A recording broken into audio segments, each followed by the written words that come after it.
তাদের ভাই কই আছেন? আচ্ছা ভাই, আপনি দেখা করতাম, ভালো আছেন? এই যে আপনারা দেখতেছেন ডাকসুর নেতাকর্মীরা, ডাকসুর যারা এখন ডাকসুর যারা হয়েছেন, প্রতিনিধি হয়েছেন, তাদের আচরণটা একটু দেখেন, লক্ষ্য করুন। আমি আসলে তাদের অনেক কর্মকাণ্ডের সাথে একমত এবং তাদের কর্মকাণ্ড ভালো লাগে, খারাপ লাগে না, খুবই পছন্দনীয় কর্মকাণ্ড। কিন্তু বন্ধুরা, আপনারা কমেন্টস করে জানাবেন, আমি আসলে এই বিষয়টির সাথে আমি একমত না এবং এই দ্বিমত পোষণ করি। এক অপরাধকে নির্মূল করার জন্য আরেকটি অপরাধকে আপনারা জন্ম দেওয়াটা, এটা সম্পূর্ণ আমি বেআইনি মনে করছি এবং আমি এটার সাথে একমত না। বন্ধুরা দেখেন, একটা বৃদ্ধ লোক, সে হয়তো আমি দেখেছি এবং শুনেছি এর আগেও নাকি তিনি গাঁজা নিয়ে ধরা পড়েছেন এবং গাঁজা বিক্রি করেন ডাকসুর এরিয়াতে, ঢাকা বিশ্ববিদ্যালয়ের এরিয়াতে তিনি নাকি গাঁজা বিক্রি করেন।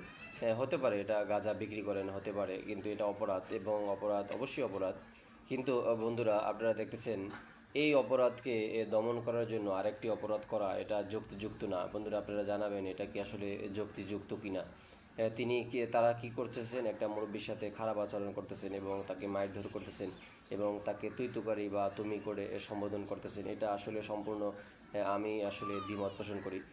কোনো বৃদ্ধ লোককে, কোনো বয়স্ক লোককে যে আপনার সাথে আপনার থেকে বয়সে বড়, তাকে আপনি তুমি করে বলবেন, এটা আসলে কতটুকু যুক্তিযুক্ত, এটা আমি আসলে বুঝতে পারি না, যে আমার জানা নেই।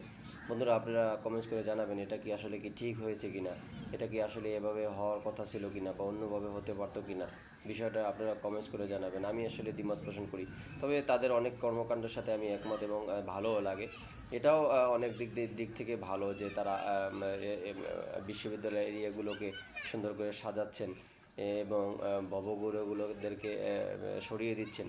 কিন্তু তাই বলে কোনো বৃদ্ধ লোককে তুই তুকারি করে সম্বোধন করা, কোনো বৃদ্ধ লোককে মারধর করা, এটার সাথে আমি সম্পূর্ণ দ্বিমত পোষণ করি এবং এটা আমি মনে করি বেআইনি, এটা ঠিক হচ্ছে না। বন্ধুরা, আপনারা জানাবেন কমেন্টস করে যে এটা আসলে কি ঠিক হচ্ছে কি না।